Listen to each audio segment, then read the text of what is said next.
Welcome to the Write Your Book in a Flash podcast featuring top business leaders. You'll learn how successful people just like you have grown their businesses, expanded their influence, and made more money by writing a book. On each episode, you'll learn the inside secrets to help you create a book that can serve as a powerful marketing tool to skyrocket your business. I'm your host, Dan Janal. I'm the author of Write Your Book in a Flash. I help thought leaders, business executives, and entrepreneurs write their books. To find out more, go to writeyourbookinaflash.com. Welcome, everyone. Our guest today is Jamie Crump. Welcome. Hi, I'm so happy to be here, Dan. Thanks for having me. My pleasure. Thank you. Why don't you tell everyone a little bit about yourself? Sure. I'm the owner of the Richwell Group, which is a consulting firm that specializes in supply chain and supplier diversity. We help large companies and small ones either building out their programs or helping them leverage programs that are already in place. Fantastic. And you wrote a book. Why did you write a book? I wrote a book because I was having a hard time finding information on the topic that I was looking for. And that was supplier diversity and how to use it as a business strategy. So there's a lot of information out there about diversity and inclusion that's more from the HR side of the house. But when I started looking for things for supplier diversity, getting them into your supply chain, I was having a hard time finding things. And since I have worked in both supply chain and supplier diversity, I decided that I would write a book. So when you wrote the book, what did you draw on for your content? Did you have existing content or did you start from scratch? I started from scratch. I had never written anything. I did an outline. So those of you in school, just keep doing those outlines. You really do use them later on. But I did outline the chapter topics and then started to fill that in. And I had those on big sheets that I had hung around my office. And then I started actually writing and filling in the gaps and using my experience, 25 years in supply chain and supplier diversity, as well as just stories and examples. I think people learn better with stories and analogies and things of that nature. So trying to put those into the different line item topics that I had in the outline. Great. And how long did it take you to write your book? Well, I started it in about April of last year, and I finished it in November. So April, May, June, July, August, September, October, November. So about 8 months, which is great. How much time did you spend writing the book? Did you write every day, or how did you work it into your schedule? Because you have, like many people listening on this call, you have other things going on in your life and in your business. I have a day job of running the company. That's correct. I am not a good write every day kind of gal. And I really envy those people that get up every morning and plug out 2,000 words before they have breakfast or whatever. I tended to be more, I wrote at least 3 times a week. And when I sat down, it could be anything from an hour until about 3 hours. But after that, I was really kind of burning out. So very rarely any longer than that at a given point in time. As I got closer to deadline, and especially when I was doing rewrites during the editing process, I would write for an hour to an hour and a half and then take an hour and a half off and do something completely unrelated to the book before I came back. Yeah, it's a good idea to clear your mind. Some people think they can sit for 8 hours, and some people actually can. I can't. I think everyone reaches a point of burnout, and they just need to walk away and, eat an apple or do push-ups or walk around the block or watch television or do anything to just clear their mind. And that's okay to do. It's all right to give yourself permission to do that. Don't think that you have to be tied to the desk to write your book. It comes in inspiration and flashes and sometimes walking around. I get great ideas taking a bath. It's like, oh my God, here's a great idea. I have to run out of the tub and write it down. So whatever works. Everyone works differently. We spoke earlier and it said, how do you find your voice? And you had a very interesting answer for that. I write the way I talk. Mm-hmm. I write the way I talk. So it tends to be very conversational. And I start that way and I just pour it out. And then I usually go back through and put the punctuation in, so you can really, so you who were not there when I was saying it can understand what I was saying. But I don't make a lot of changes to it from that standpoint. It really comes through in my voice of me telling the story. And I try and do it from the sense of having a conversation with people. Fantastic. People like that kind of approach. You also told me that you were influenced by other authors and you were inspired to use their tone as well. So can you tell us a little bit more about that? Sure. I read a lot, and I actually attended a class about how to write a book when I was doing this, because I didn't want to just try and do it on my own. When I'm doing something, I like to find the experts and then let them tell me what I should be doing. So one of the tips that I was given was to find books that were in a voice that I liked or that I wanted to be like. So I ended up reading a lot of Doris Kearns Goodwin. I think her style is very conversational. It's usually a very deep subject, but she still makes it palatable, and you feel like you can take it in bites. And David Halberstam is another one that I love his writing style, because you just feel like you're walking down the streets of New York with him, having a conversation while he's telling you this. So they had a big impact on my writing style. What about any kind of scholarly works? Did you read anything that would help you present data and information in a succinct manner? I did, and I was concerned about writing in the conversational style that the data might seem less credible. So for that aspect of it, I actually turned to the Harvard Business Journal, because you can't get much more heavy duty than that when it comes to the facts and the data and presenting results. So I did a lot of reading of both their stories as well as some of their white papers in the magazine.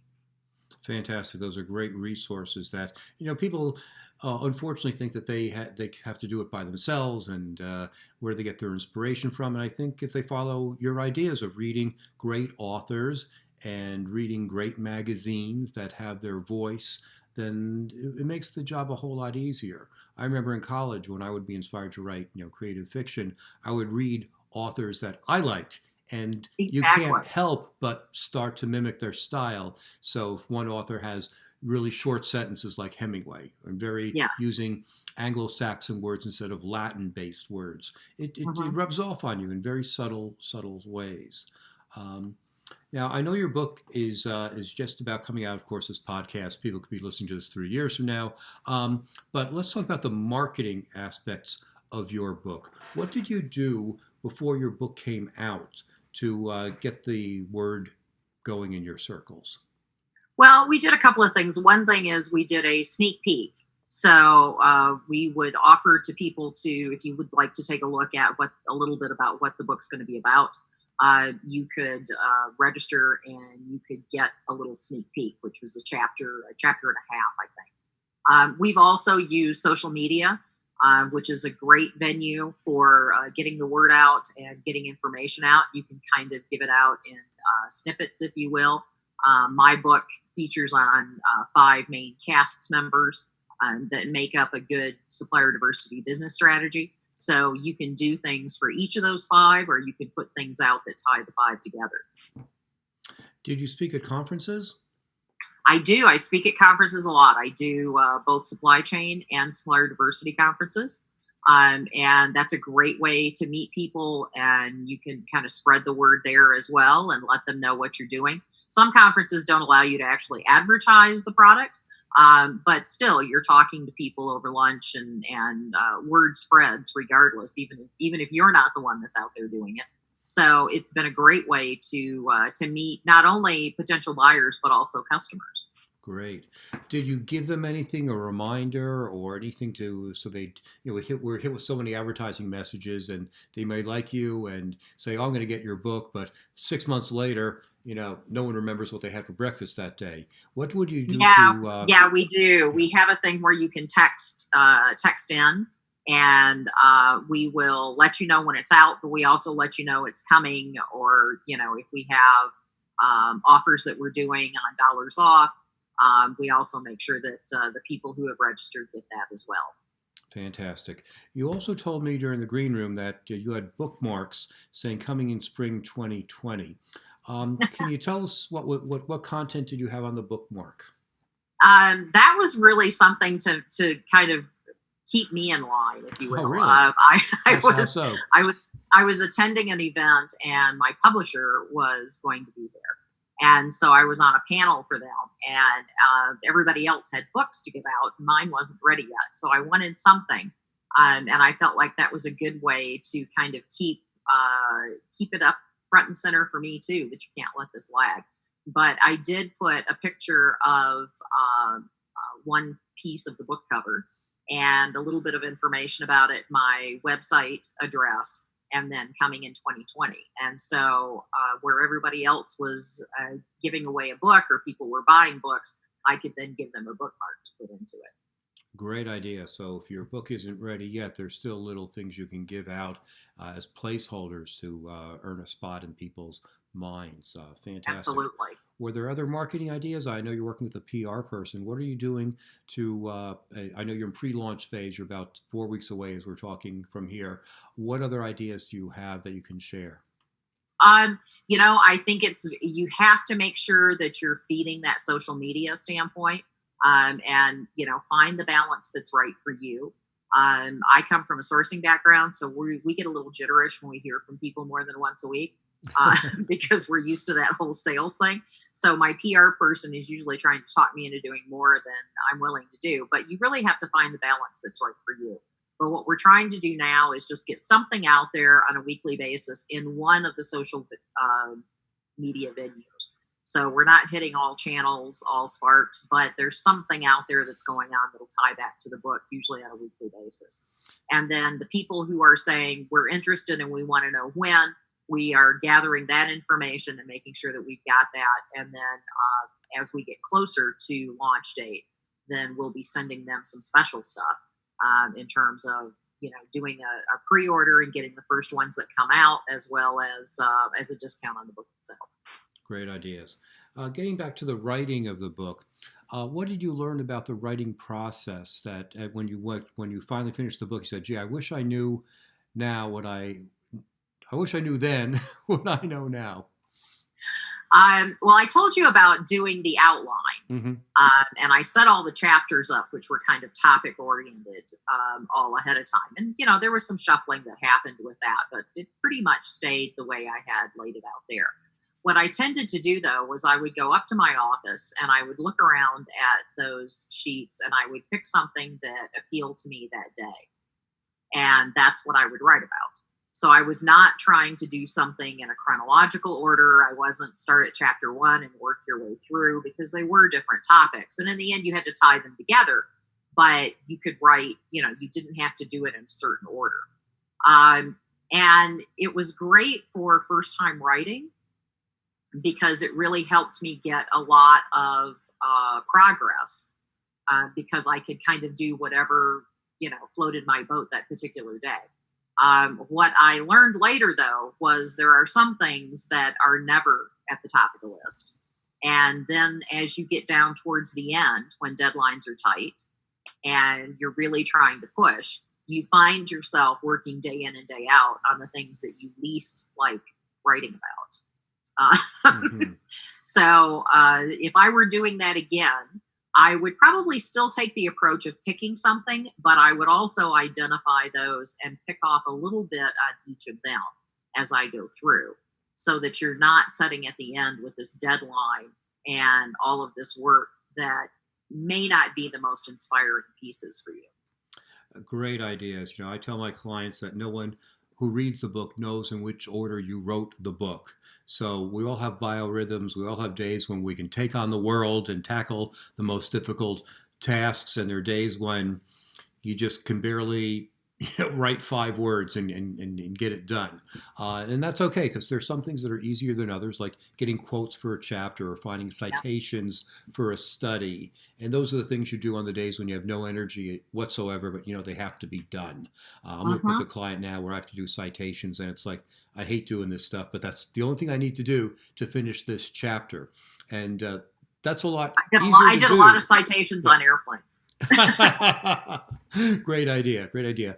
Let's talk about case studies for a minute, because I know you probably have a lot of case studies in your book. Was it difficult to get information from your clients? Did they want to be publicized, especially if there was a touchy matter that you helped them with? Was that ever an issue? That was an issue, and there were cases. Sometimes I'm going into a situation where they don't really want people to know that they're getting help. And so over and above the normal non-disclosure that you're doing with any client, they really wanted to make sure that, it wasn't out there that, hey, I went and helped so-and-so because their supply chain piece over here was broken. So what I ended up doing in the book was, for those types of things, I did not use a case study in the sense of I went to company ABC and here's what happened. I told it more in the story of, I had an industrial client who was doing this, and here's what we found, and here's what we did, and put it more into a story form. Mm-hmm.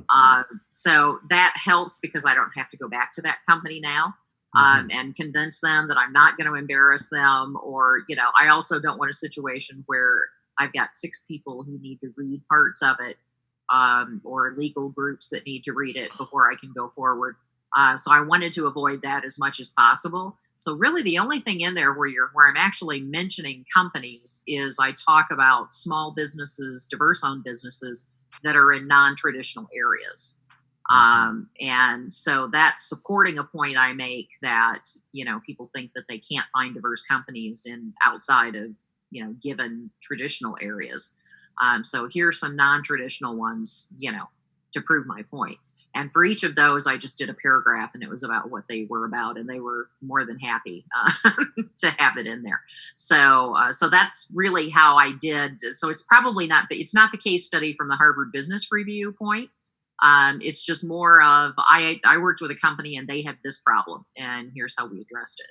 Well, that's a great way to get around those sticky situations, because as consultants, we come in and we deal with companies in very delicate situations, and they don't want their problems exposed. Even if you did help them and they are well on their way to success now, someone could look bad, or it could be interpreted as someone looking bad. So by not naming the company, you can tell the story and prove your point. Because really, when people read the story, they want to see what was the change agent, what was the transformation. It really doesn't matter who the company is.